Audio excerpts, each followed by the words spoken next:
یہ حدیث ہے، اس کا ترجمہ آپ نے پڑھا کہ جب بھی کوئی مومن اپنے بھائی کو تہمت لگاتا ہے، بھائی مطلب مومن کو، مومن بھائی، ہاں مومن بھائی کو، اپنے مومن بھائی کو تہمت لگاتا ہے تو ایمان اس کے دل سے اس طرح گھل جاتا ہے جس طرح پانی میں نمک گھلتا ہے، یعنی زائل ہو جاتا ہے. کیا مراد کیسے یعنی ایمان ختم کیسے ہو اگر جاتا ہم ہے. برائی کسی کی ایمان ختم ہو جاتا ہے.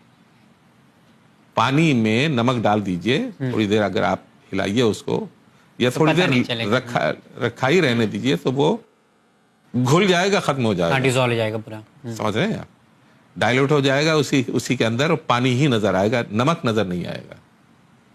اسی طرح سے یہ تہمت انسان کے دل میں اس طرح اثر کرے گی کہ اس کے ایمان کو جو ہے وہ گھول کر کے ختم کر دے. لگانے والے کے دل میں جو لوگوں پہ تہمت لگاتا ہے، جو تہمت لگاتا ہے اس کا ایمان اس طرح گھل جاتا ہے جیسے پانی میں نمک.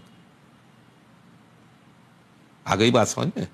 اس طرح سے ختم ہو جاتا ہے اس کا ایمان، جیسے پانی میں نمک ختم ہو جاتا ہے اسی طرح سے اس کا ایمان بھی ختم ہو جاتا ہے. اب ظاہر ہے کہ اگر کوئی مومن ہے تو گواہی کے بھی لائق ہے اور فاسق بھی نہیں ہے، اور پھر کوڑے بھی نہیں برسائے جا سکتے اس کو.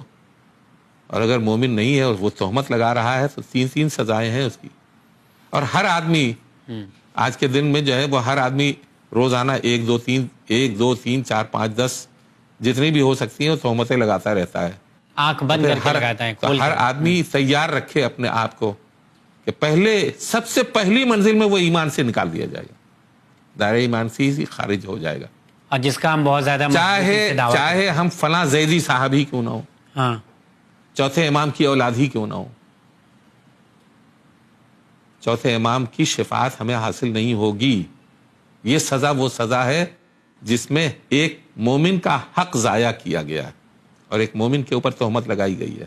میدان محشر میں جب تک وہ معاف نہیں کرے گا، خدا بھی معاف نہیں کر سکتا، اہل بیت بھی معاف نہیں کر سکتا.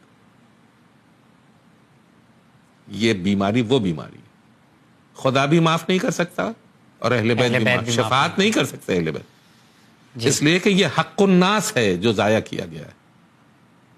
آئی بات سن، ایک مومن بھائی نے ایک مومن بھائی کے اوپر تہمت لگائی، الزام لگایا، بہتان لگایا ہے اور اس سے معافی نہیں مانگی اور اس کو راضی نہیں کیا ہے تو وہ دائرہ ایمان سے بھی، چاہے جو کوئی بھی ہو، تو کوئی بھی انسان ہو، کوئی. چلیے آگا، آج آپ نے بہت بڑی بات ہمارے سامنے رکھی، ہمارے ناظرین کے سامنے.